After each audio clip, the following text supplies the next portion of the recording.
Good afternoon.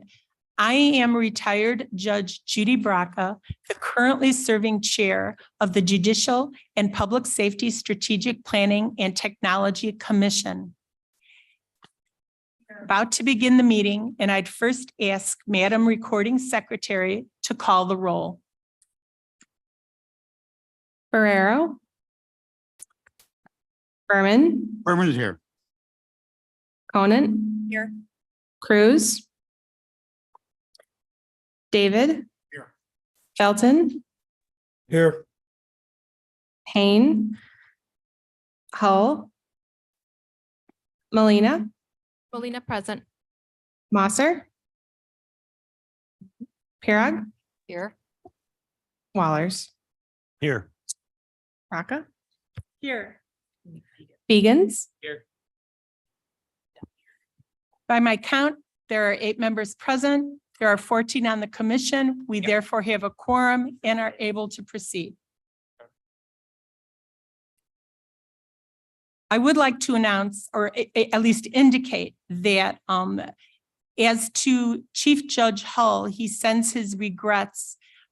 The Conference of Chief Judges, which is set out as mandatory for chief judges across the state to attend, meets the 3rd Friday of every month except in November, I believe.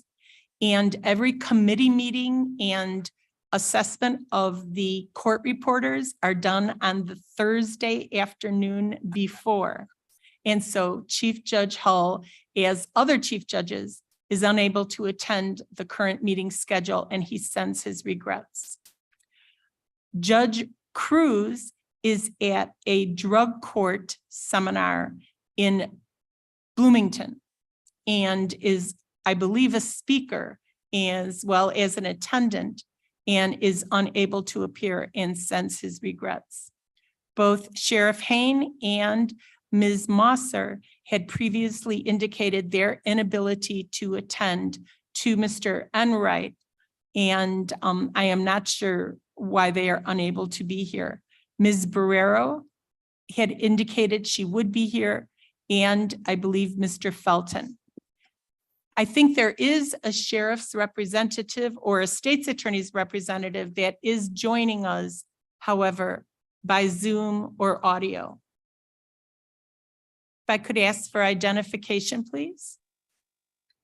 Yeah, it's Anthony Ortiz. I'm with the state's attorney's office. Okay, thank you, Mr. Ortiz. Thank you very much. Sergeant, I'm going to ask you if you could give the spelling of your name to the secretaries before you leave. Thank you. The first item of business is the approval of the minutes from the last meeting on December 8th of 2022. Hopefully everyone got the email package and has had an opportunity to review those minutes. Does any commission member need the opportunity to review the minutes previously presented? Hearing no such request, is there a motion to approve the minutes? Berman moves to approve. Is there a second? Molina will second. Discussion, any corrections, additions, anything on the minutes? Hearing none. In a moment, I'm going to call for the vote, but I would like to note for the record that Clerk Barrero has entered, and I'd like to give her the opportunity to be seated.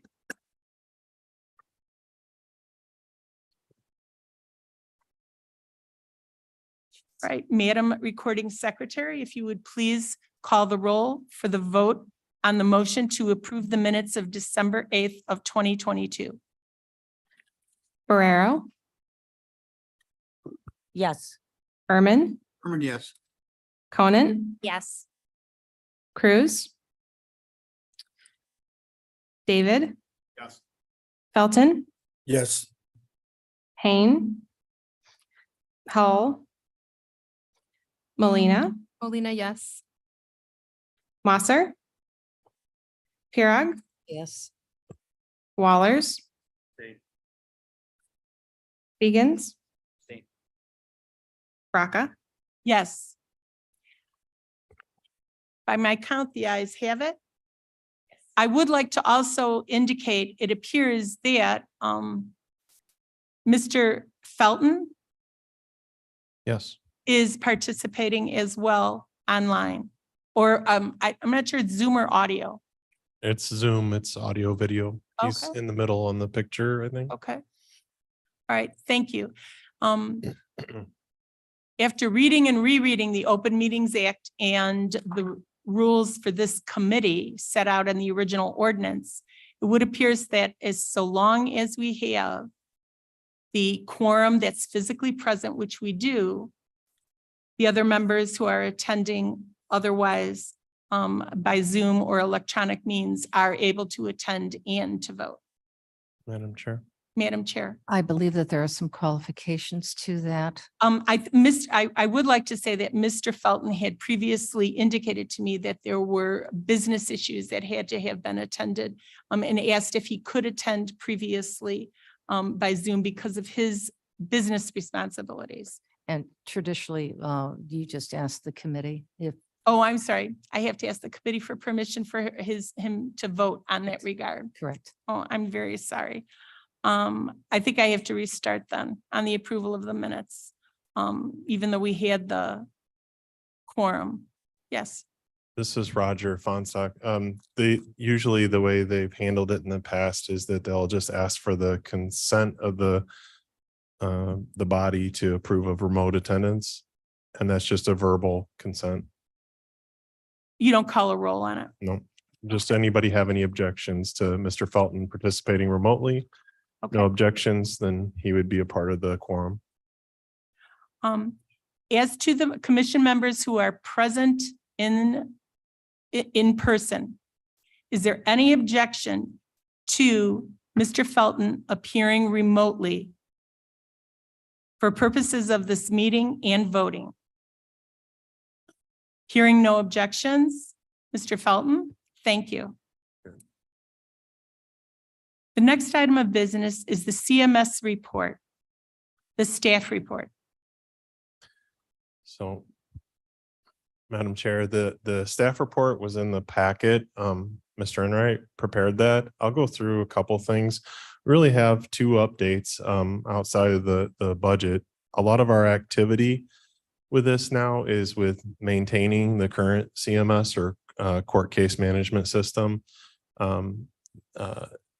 This past year, we went through a major upgrade with the circuit clerk's office and the state's attorney, public defender, and judiciary. So on here, you'll kind of see the life cycle of the court system. We went live in 2016 with this product.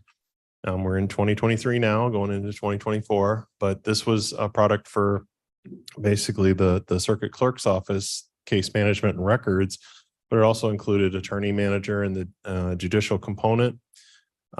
We've gone through a couple of upgrades and enhancements and things that we've added to it, things like the e-citation. We've done some things with civil service for soft code, a couple of different modules that we've added to the system over time. And then we've also done a couple of upgrades. The first upgrade that we did, I think, was we did a major upgrade to 2022. And then that was actually this year, right? The 22 was this year, but we did one from 14 to 18 also, which is not on here. I was like looking for that upgrade. Anyway, so we started on version 2014 in 2016, and we upgraded to 2018 about 3 years ago. And then this past year, we spent most of our effort and money focusing on getting to the 2022 upgrade. That's done. It's in place. We're still doing some cleanup work from the 2022 upgrade. There's a lot of work to comply with Safety Act and state reporting and things that we have to still kind of hone in on and refine, but that's moving along. I think the offices and departments, especially the circuit clerk's office, Monica Lawrence, I don't know if she's online, but just thanking them for all their work. Anthony Ortiz is online. He's put a lot of work into this. But that's really probably one of our major efforts this past year is just maintaining the investment and doing the upgrade. See, some of the folks that aren't familiar with it, in 2016, when this went live, this was about a $12 million project. We spent a substantial amount of money to put this in place over a period of about 5 years in total. And that started in 2012 and it finished with the implementation in 2016. And then we had the maintenance of it. But the goal was to implement a system that would continue to mature and continue to be upgraded over time, something that we wouldn't simply replace in 5 years. So we're, in basically the 7th, 8th year of using the system. It's matured. We've upgraded it twice. I believe probably next year we're going to upgrade again because there's some features and other things that we want. So it's on a cycle where we upgrade it every 2 or 3 years is kind of where we're at with it. And obviously there's always things that could be better, but it's being maintained. It's an asset that we're taking care of. And I think that was our original goal going back to the start of this. So that's where we're at with the Odyssey case management from kind of the history of it and where we're at today. Today, you're going to see the budget, which is continuing to maintain the system that we bought basically 7, 8 years ago. So the other component is probably something that Anthony from the State's Attorney's Office could speak to better than I can, but we did work with the State's Attorney's Office using the funds from the commission and the 127 fund to purchase the evidence and discovery. The State's Attorney's Office has I think, the majority of it is implemented and we're putting cases in there and evidence. I think there's some statistics on the screen. The number of cases and the number of pieces of evidence. It's a large amount of data. And I think they're just getting started with it. I think it's going to mature. There's going to be a lot more that goes into evidence.com and evidence and discovery in general. But if there's questions about it, I'm sure Anthony could try to answer. But that was something that was implemented this past year with funds from the commission, and we'll be continuing to work with Anthony and State's Attorney to maintain that as well. But and I don't want to try to make it sound like it's not a lot of work. It's a whole year's worth of work. Lots of people working on this between IT and the different offices and departments. But those are the two primary events that we've had in the last year. And I know this commission meets infrequently, but just to give you some background of what we've been working on with the money that's appropriated. So if you have questions about it, we have Mr. Enright and I believe Mr. Ortiz is online. So Roger, this Axon for the SAO was the purchase that was approved last December, recommended to be approved by the county from this commission on vote, correct? yes, On the capital, as a capital expenditure. contractual. It was a contract for a period. I think it's 5 or 10 years of services. And there's a contractual clause where if they're not satisfied, we can actually modify or change the contract. So if we want to cancel or do something, we have to serve notice to the software provider, but we're not obligated to pay them for the 10 years, but they contracted for the price benefit of long-term, kind of pricing was very lucrative or very beneficial to us. I think it is. Anthony might be able to answer that. I think it's 10 years. Do any of the commission members have any questions of Mr. Fonstock relating to the Odyssey CMS portion of the report? I do have a question. Sure. On the court services supervision issue, could you Yes. tell us what the status is of court services as it Sure. relates to them changing their computer Sure. system and integrating it into Odyssey? So this is Roger again. We've been talking with Lisa Ost, the executive director for the court services. We've also been working with the court administrator, Andrew O'Brien and Jason Mathis, to try and figure out, where this would fit into our current Odyssey platform and how that would look. The Odyssey is kind of changing the names of a lot of things, but what we're looking at is a product called Supervision that would be the replacement and the upgrade and integration into the Tyler enterprise software for courts, enterprise courts. The idea is that we would basically buy the additional licensing to bring Supervision on. We've been working with Lisa to try and determine, Lisa from Court Services, to try and determine how best to do that project, what the timing would be, and when we could implement it. Also looking at the funding, obviously, because it's an expensive proposition. There are funds available from, I believe, some of the fees and some of the revenue that they get for the Supervision, but that's kind of yet to be determined. I know that they're excited about it. They want to try to move in that direction to have the full integration. And I think, we're probably in the next year, we'll have the proposal in front of the Judicial Public Safety Committee and be looking for a direction or decision on contracting for the licensing. I think once we get that, you'll probably be looking at a 12-month type of implementation. So you might not see it until early 2025, that type of time frame, if we get the contracts in place. And it's something that we've probably spent maybe a few months looking at, but it is coming. Okay.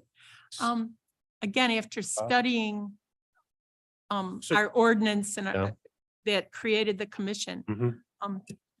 it would appear that if there is a major modification to this system that had previously been approved that would Yes. require a major expenditure of funds, that the commission has to make a recommendation to the county board before the contracts are entered into. And so I know Court Services does have an independent, Mhm. or the chief judge has funds that there is unrelated county control of. If all of the expenses that would be on the Odyssey Kane County portion are zero and they pay for everything, then there would be nothing for the commission to approve or to look at. However, if there is a financial obligation that would come through here, I believe before the contracts are signed, that it would have to come through the commission. And so I would suggest Sure. that before anything is signed, unless there is an opinion from the state's attorney otherwise, I think it has to come through this commission. And if it has to be done before an end of the year report and an end of the year budget, sooner rather than later. Okay, Madam Chair. Thank you. Just for clarification, are we talking about the 24 upcoming FY24 budget, or are we looking at FY25 budget? So depending on how the project would roll out and where the funding comes from, you could be starting in 24 and finishing in 25. And I think if it starts in 24, the budget process for us, for IT and the circuit clerk's office, all of us, we've already submitted. So, if it's not in that current budget, it'd have to come from special funds. And we'd be looking for the courts, to say how they plan to fund this, or we'd have to come back and try to request funds. So I think a lot of the planning is being done now, and we just don't have that information to submit for budget from our side of it. Is there an estimate of how much those costs may be? Well, I Yeah, do know that the court administrator is present as well. Are you talking about the estimates from the court side Provision. or County our side. side? County side. Okay, county side. Mr. Enright?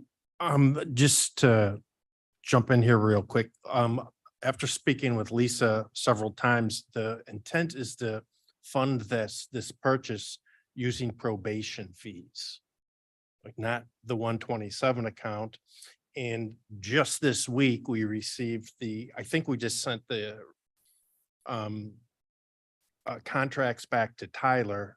We've done a review here of the contracts and statement of work, and state's attorney did a review, and we just sent them back to Tyler. I think it was yesterday or today possibly. So Again, the funds are coming out of the probation fees. All right, so you're saying that there's no county upgrade that is going to be attached? I'm not going to say that today, but I would say that we're trying to work with court services to make Okay. this happen. And, you know, I would be one of the first people to advocate that if we need to, you know, help in some way to make this work, it's a good thing to do. Okay, now, But I would like to see the majority of it funded by those fees, but that's why I was kind of saying we're not really final yet on those numbers and commitments, but ideally, yes, if it could come from the fee-based structure, we would want that. well, certainly, it's important if we're going to follow what the purpose of this or commission was Sure. established for. I would note that the court administrator is present, Andrea O'Brien. Ms. O'Brien, do you have any direct knowledge of the funding aspect for the supervision program for court services? Could you step forward so we can hear you and you could be heard? Good afternoon. Yes, I've had direct contact with Lisa, and the funding expectation is to go all through probation fees and not do it through this fund or any other. Now, as Roger said, that could potentially change, but at this time, the expectation is that all expenses will come from probation fees. And so you've been made aware that if that changes and there is something that will have to be funded from our end, Yes, the county has to know sooner rather than later. absolutely. All right. Madam Clerk. Thank you. Just for clarification, this is really needed for court services. But do we need to, did we need to have 2023 before we get that? Or can it be put on 2022? You mean the integration? Yes. The integration? Yeah, either one. It can be used. So what she's referring to is if we implemented supervision, will it be able to talk with Odyssey, exchange information? The version. And of Odyssey. as it sits right now, they can talk to each other. The Um, APIs, they call it. Can Madam can Chair. Monica also help? So Wait, actually, could I also call on the clerk, the assistant to the clerk that's Sure. here, who may be able to explain that? If you'd please step forward and identify. Mhm. Monica Lawrence. It is said that it works with 2022 Odyssey and 2023 Odyssey. Which, And Madam Chair, we're, Mr. Fonstock. yeah, I just saw clarification. We're on version 2022 and all of the indicators we have is that they're compatible. So we are looking to go to 2023. And that's one of the challenges is that they release product updates on a regular basis and the pace of their releases and functionality and features is a challenge. We cannot do the upgrade every 6 months. It's just a lot of work. So we're trying to figure out, can we do the interfaces and integration on the current version and use that version for 2 or 3 years? Probably not, based on the way they release things. And with all the changes in the state laws and requirements, we have to take the releases and the updates quicker. Apple. It's patch and update. And, that's kind of, it's a good thing because it's keeping us maintained or maintaining, but it's also harder to slip something new in while you're driving the bus 50 miles an hour, down the road. So we're trying to tie that together, coordinate it with supervision and court services. And I think it is something that'll start in 2024 and finish in 2025. I think that's kind of the time frame for us. Thank you. Thank you, Madam Clerk, for making the point out that they need it. As a former chief judge, having had the authority over court services and the funds, I can tell you that their funding is super dependent on caseloads and data. And if the data is not collected and presented to the Illinois Supreme Court and the administrative office of the Illinois courts, if there's not documentation, we don't get the money. And so that's the reason previously that court services had gone and purchased their own case management system before we did our case management system, because they were so woefully behind on documentation. They couldn't get the funding to pay for their probation officers because there's a portion that's contributed by the state. It deals everything, you know, funding for grants, for special programs, for probationers, for services. There was not a sufficient documentation from the old JANO system. So they were desperate and they had to go forward. And then we finally got our Odyssey system, and now they want to integrate into that, which makes a whole lot of sense. To have one system that touches all of the justice partners, just like we want the sheriff's office to be integrated into Odyssey so we can get the sheriff's data. The sheriff then can calculate the credit for time served. You don't have a bunch of novices in the courtroom trying to calculate it out.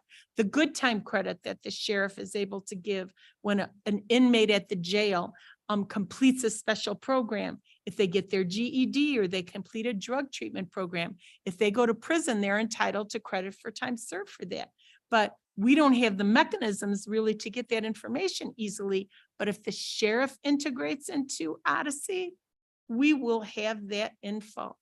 And it'll be on a computer at the judge's fingertip and the state's attorney and the defense attorney, and they'll be able to just get that at the time of sentencing and plug it into a sentencing order. And so this idea of integration is absolutely critical for all of our justice partners. And it's critical for, you know, not just monetary reasons, but for ethical reasons, because we want to do what we do correctly in every aspect of what we do. Okay. Any other questions about the case management, that portion of the report? Okay. Are there any questions for Mr. Ortiz, who is online on behalf of Ms. Masser, specifically about the evidence and discovery program from Axon that was approved and is being integrated? Okay. Mr. Ortiz, is there anything that you would like to specifically indicate or inform us of on that? No, the data that was presented was pretty accurate from when I gave it to him. Just that I appreciate you guys giving us the money, because now we have other counties, surrounding counties around us, like McHenry, Kendall, Will, and DuPage, that reached out to our office for support, help, and tutorials of how to get it up and running, because they're also going into contracting now to get Axon. So we're actually, I believe we're leading the way in digital evidence. Okay, thank you. If I could ask Ms. Conant, who's the public defender, is the public defender getting their discovery electronically from the system? We are, yes. We have Axon as well. As part of this, we were granted funds for it as well. So we get everything electronically now. It comes, it's much faster.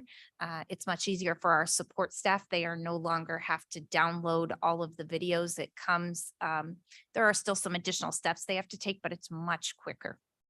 Okay. Thank you.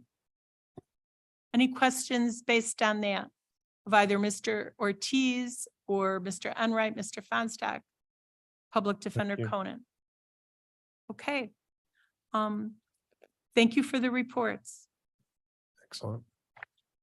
Going then to new business. Mr. Fonstock, will you be making the budget? Yeah, presentation? I will go through the budget. Thank you. You ready? Well, actually, we've had the case management report. I'll let you go through the budget, but before we have any discussion, I'll have to ask then for the motions. So Okay. let's go through the report first. Sure. Blair, you got it? Okay, so this is basically the budget for the 127 fund. In the 127 fund, you'll see wages and benefits. There's contractual services and commodities. Most of our stuff is geared toward contractual services, which is maintaining the licensing and the software, any additional software and services that we have to execute. There's also some staff that are still working on the products as we go through this. So I'm going to go through the summary detail, and then there's a few kind of high points that I wanted to discuss, and then we can take some questions. And at the trail into this, there's the budget detail. If somebody has a specific question, we can go through that as well. So the first 127 summary, Blair, do you know if you can zoom in on this a little bit? It's hard to maybe read, but yeah, that's a little bit better. There you go. That's good.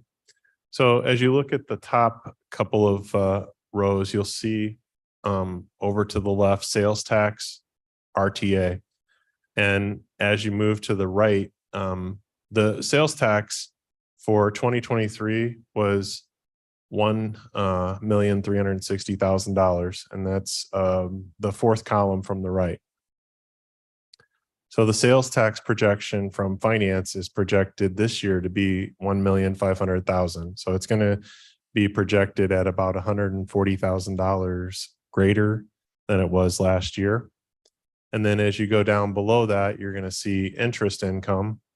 And the interest income that was originally projected was fairly low. I mean, they didn't have an estimate, and now we're at $52,097 in interest income. So the net revenue that we have to work with is $1,552,097.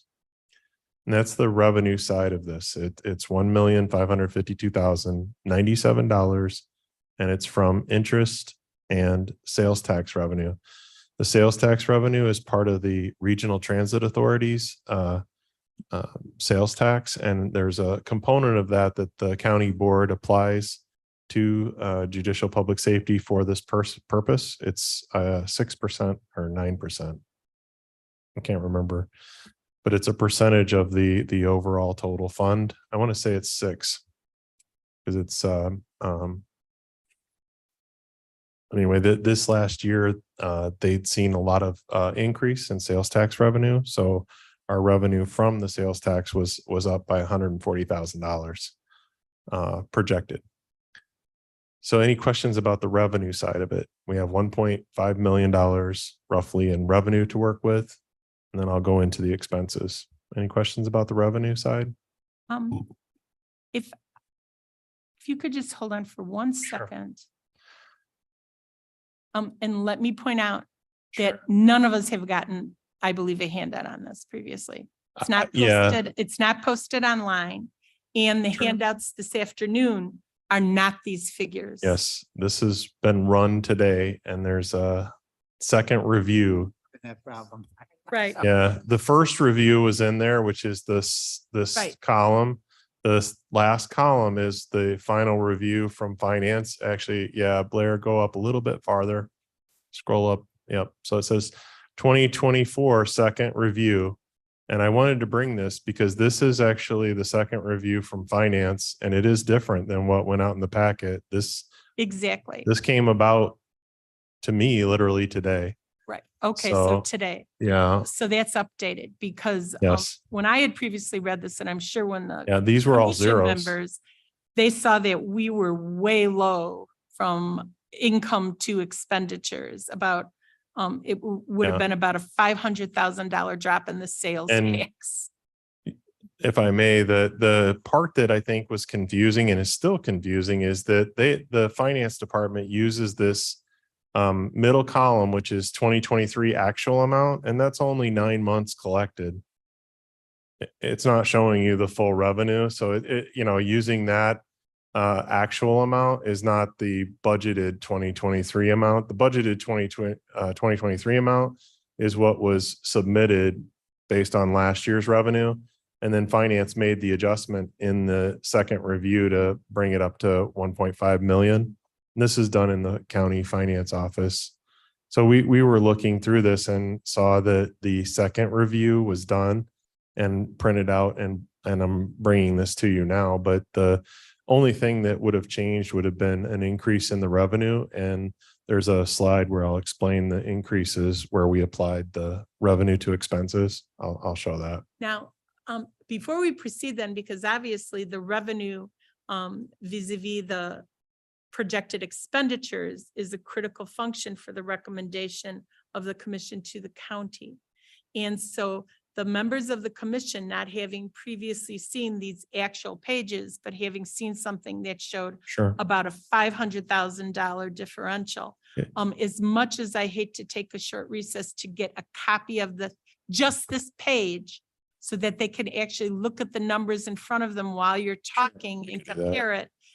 If I can ask that the recording secretaries do that, at least someone make a Yeah. copy of the page.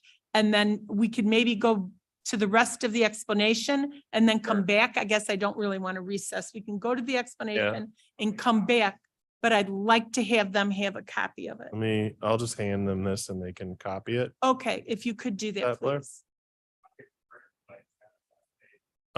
It's probably 3 pages. So if Does they it- have a copy. Do we they have to can have send all it. 3 pages? Is it changed through all 3 pages? Well, the expenses would change with the revenue. Okay, all right. If the expenses Yeah. change with the revenue, then we need to get. Why don't we do these updated 4 copy. pages? Anybody want to take that? Hey, Savannah?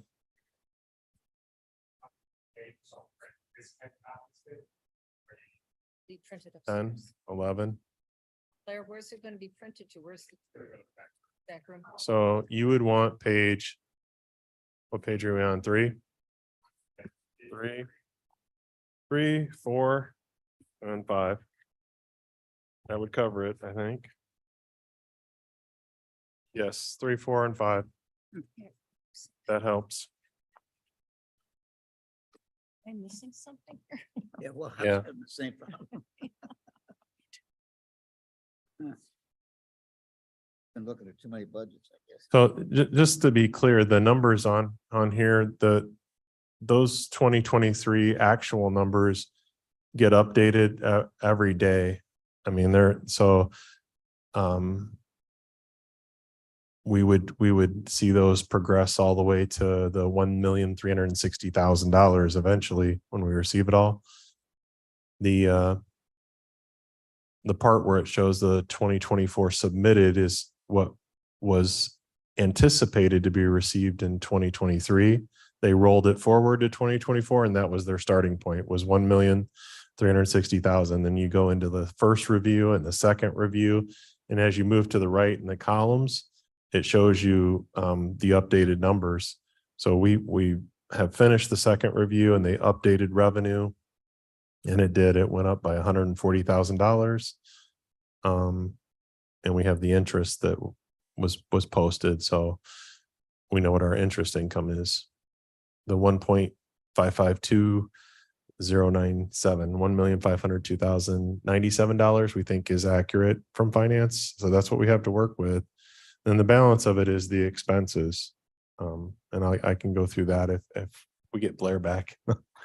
Well, actually, maybe we could go through the expenses Sure. because the expenses are the expenses regardless Yeah. of the revenue.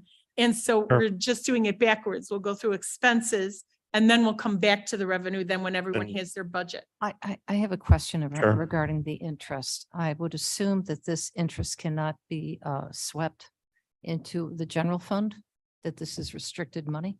The By- 127, according to the ordinances, and I have a whole list Yeah. of them. If you would like to see them, or I can send them or do a committee thing, indicates that it's 127 right now is a restricted fund. I don't know about the interest. I don't know that question. That probably, It's a very good question to have an It's- answer to. yes. Madam Chair, it's a policy of the county board. So the county board sets that. Oh, I know that I appreciate. Yeah. That, but mean- that's why I'm asking specifically, Sure. is that money restricted? Because if it's restricted, the county board does not have access to it. Well, the 127 as it is restricted. But the interest But the specific, interest. Okay.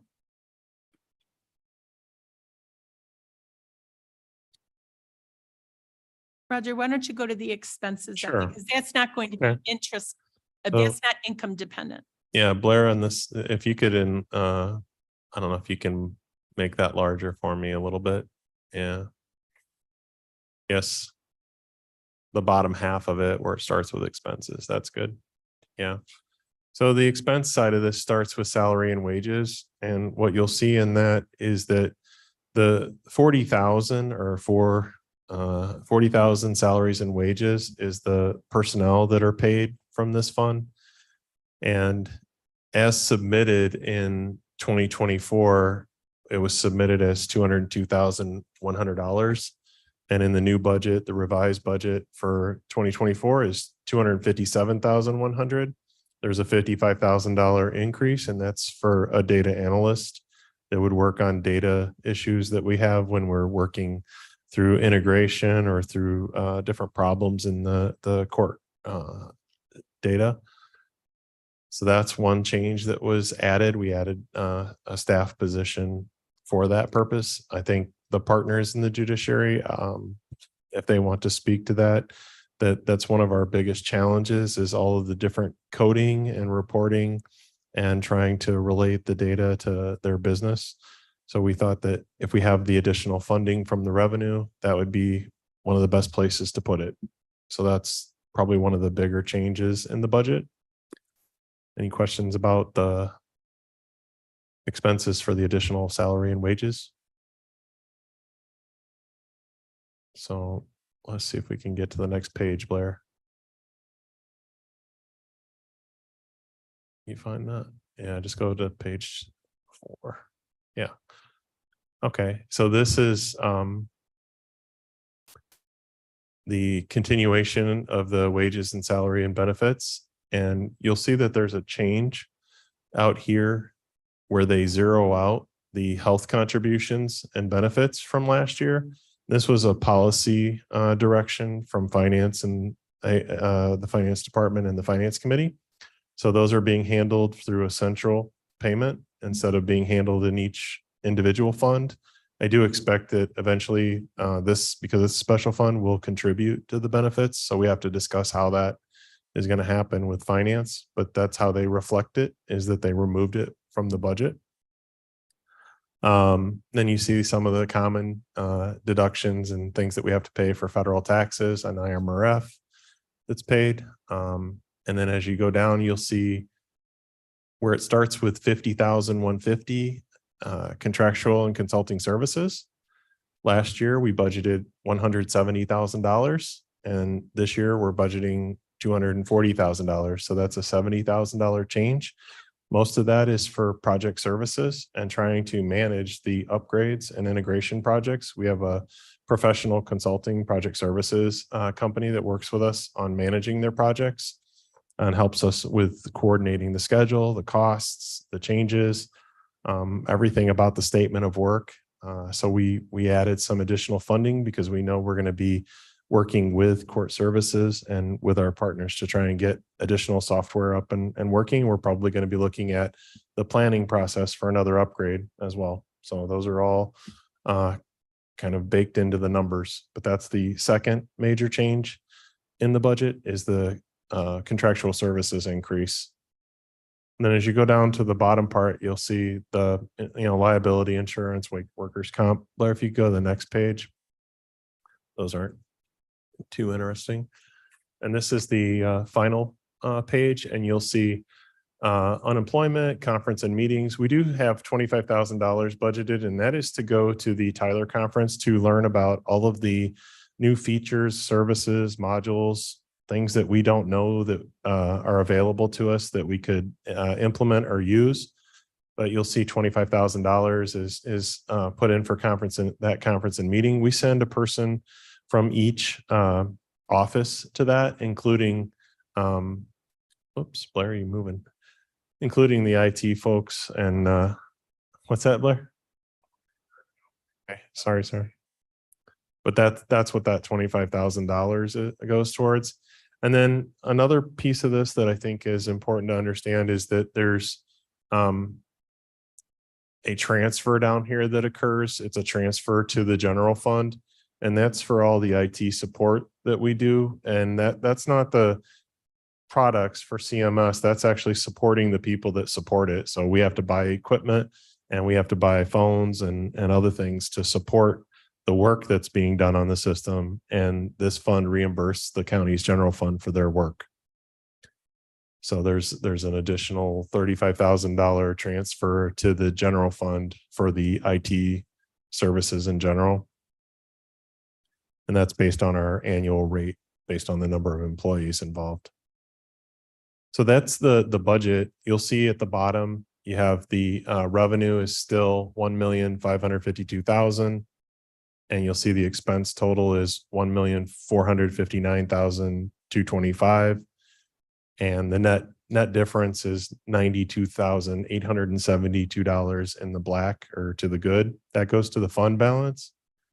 So the fund balance for this 127 fund would gain another $92,872. There's been a lot of talk about these fund balances and where that money goes. That money sits in the fund balance. I believe right now there is a fund balance. We could get that from finance. I think originally, because this was self-funding and it's based on sales tax, we would only get revenue monthly for this. So the finance department had wanted us to have sufficient funds in the fund balance to pay the software licensing costs as they come due. Early on in this process, we were paying the bills first of the year, and the bill for Tyler maintenance is about somewhere a little over $500,000, and we had not collected more than 1 month of revenue. So we were actually borrowing money from the general fund to pay for the licensing and then using the sales tax to pay the money back to the general fund. Well, we fixed that and we have a fund balance. And that fund balance pays that large licensing fee, and we're able to absorb the fee without borrowing any money from the general fund. So that was a good thing. I will tell you that there's some discussion about, whether or not these special funds should maintain large fund balances, or should that be a part of the county's financial plan in general. So it would all be considered part of either the general fund or maybe a larger special fund. But we've taken care of our part to make sure that the payments are quarterly now, and we have enough cash in the fund to pay the bills. But that's why there's such a large fund balance, which is, I think it's in excess of $500,000. It's closer to 700,000 maybe. So I don't have that number with me. I'm sure that there's discussions with the count that might be Yeah. from the financial aspects of it. And it's Sure. for brighter minds than mine at this point to Yep. say whether or not you can take a specially earmarked income source from the state, which the sales tax, the RTA sales tax is earmarked from the state for specific purposes by statute, and put that into a county general fund. And, because there's accounting to be done for that. And I guess I would refer everybody to the recent Illinois Supreme Court case where the builder construction group was able to successfully maintain a lawsuit that's still going on in Cook County, because they sued Cook County because they took specially earmarked funds and were basically paying for things in their general fund. And the builders are claiming that's a violation because it's supposed to be used for road construction. It's not our RTA tax, but it's a different set of tax income. And so I'm sure the state's attorney here is aware of that, but Yes. that's a different issue. And I would think that where that interest goes, there's probably a financial policy somewhere in the county for that, or a resolution Yeah. that says that. Historically, the interest goes back into the fund. That's the history of it. That's the history, but I Yes. don't know if that's the policy or if that's a resolution. Practice, right. Madam Clerk. Thank you, Chairwoman. I would like to stress the importance of having this fund balance. In case something does happen, I mean, we're talking our case management system. We all need it throughout the county. And if something goes wrong with it and it needs extra work, or we need to install something extra, it could hold up the whole county. And it's something that a lot of us can't see because we don't use it, but the public uses it. All of our courts use it. And if something were to go wrong with it, I think that would be hugely detrimental to all of us here. So we have to look at that going forward also. I know it doesn't look as fancy as a bridge or a road, but it is hugely needed in Kane County. And if something were to happen to it, we would all pay the consequences. Thank you. Any questions right now of Mr. Fonstack on the expenditure portion from any of the commission members? Okay. Could we go back now that we all have the updated revenue portion? Yep. Now that we actually have a hard copy of the numbers in front of us. So you're saying that the 2023 actual amount that's reflected on the first page is the actual amount as of really the day of the printing or the day that we got it, which would be no later than today. This one was generated today. Okay, so that's Yeah. as of 10/19/23. So it's anticipated it's actually going to be more by the actual end of the year. And sales tax receipts come in after the fact. So we'll be collecting, just because we have 2 months left in the year, we'll still be collecting receipts for November, probably in January or February.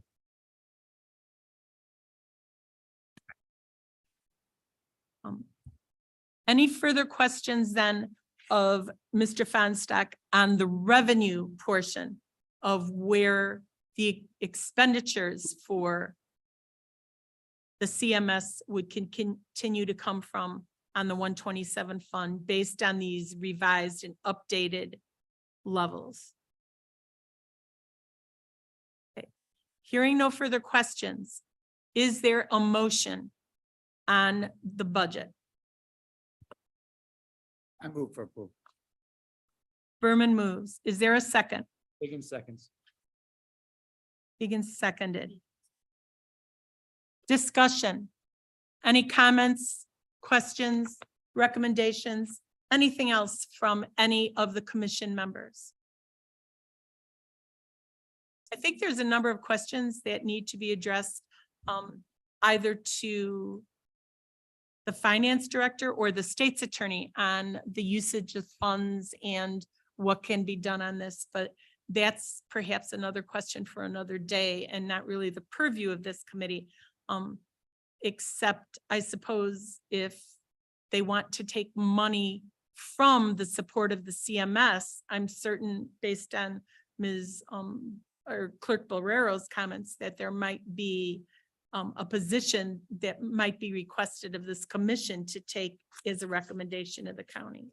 But that could be brought up at some other time. Okay. Hearing then no further discussion, the motion having been made and seconded, call roll. The question is called, then we'll call roll for the vote. And let me make clear, this is for a recommendation to the county board to approve this budget. Not that we have any authority to approve the budget per se. It's a recommendation to the board, who is the final funding authority for all county funds. Ferrero, Yes. Berman, Burn, yes. Conant, Yes. David. Yes. Felton, Yes. Melina, Molina, yes. Hirag, Yes. Wallers, Yes. Egan's, Yes. Raka. Yes. All having been in favor, that motion is approved Thank you. to the county board for their consideration. Next item of business, nominations for the election of the chairperson. Bob, did everybody get the copy of the most recent update that you gave me? There's handouts. of- Ordinance anybody- 20-296 is actually the most recent ordinance that affected the rule that established the commission, but it took, the real change is on the election of the chairperson.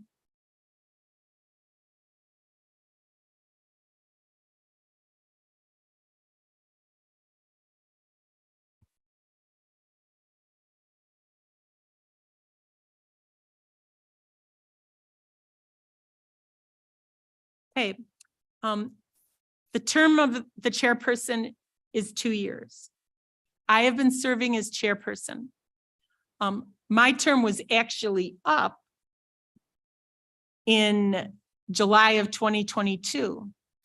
This did not make it on the agenda in December of 2022 for the election of a new chairperson. Previous to that, State's Attorney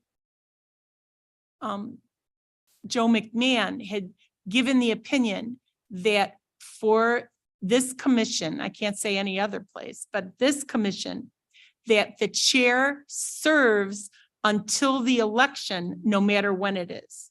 Okay, so the term of the chair is until a new chair is elected. Right. Okay. And so this is the most recent indication of that. It used to set a December 1st date, but they changed, and that's why actually that language was specifically changed to address that issue of whether the election was held after a time period expiration, so that there would never be a chairless commission. It would always have a chair in position. And so there does need to be the election of a chairperson addressed on today's meeting. So if there is anyone that would like to say that they would like to be considered for the position, if there's anyone that would like to make a nomination, this is your chance. As the prior chair or the current chair, would you be willing to serve again? Unless there's someone who wants it more. Well, I would be happy to defer I to will anyone that is. I will nominate you to serve another 2-year term. Well, thank you. Is there a second? I will second that. Okay, thank you. Discussion. Okay. Hearing no requests for discussion, question then is ready for the vote. Call the roll, please. Ferrero, Yes. Berman, Berman, yes. Conant, Yes. David, Yes. Felton, Yes. Molina, Molina, yes. Pirag.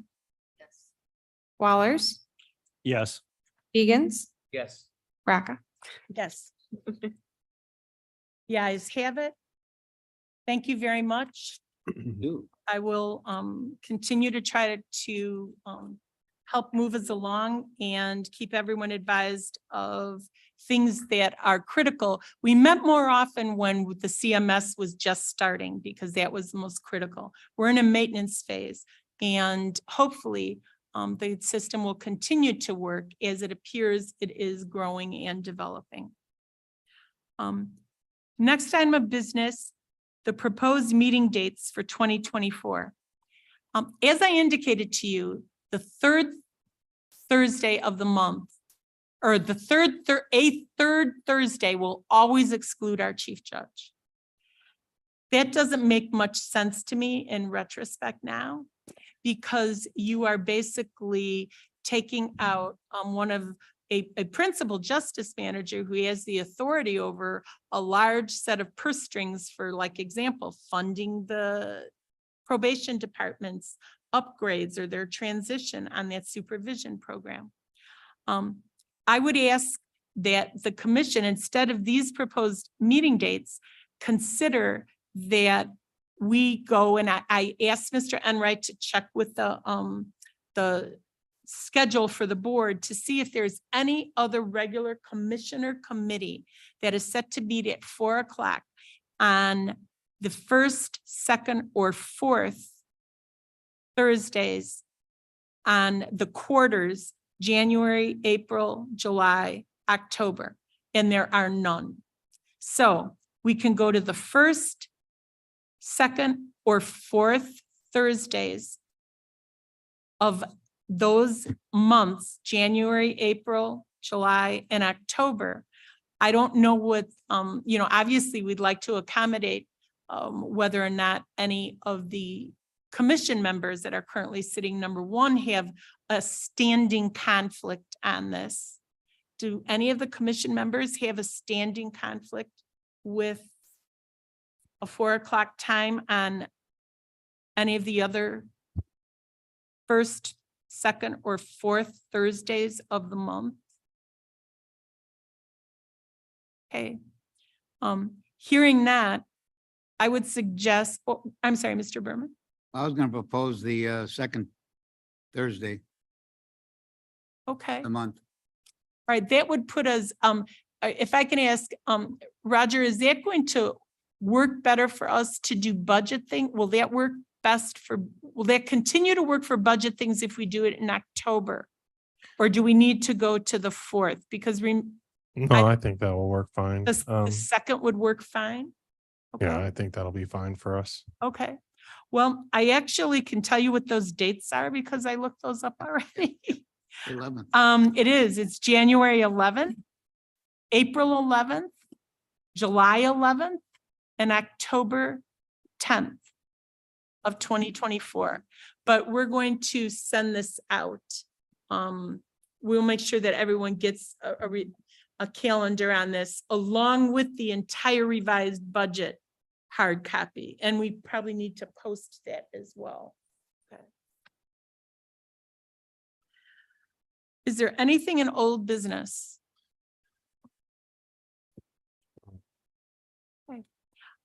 Anything else that any of the justice partners need to address or raise? Okay, hearing that, is there a motion then to adjourn the meeting? I have a comment. Okay, It's today's history lesson, I guess. In 1965, that's 58 years ago, as an IBM salesman, I sold King County Circuit Clerk their first IBM punch card equipment to automate the circuit clerk's office. We've come a long way in those 58 years, and I'm glad to be a part of it today as I was back then. So well, I appreciate it. congratulations and thank Thank you. you.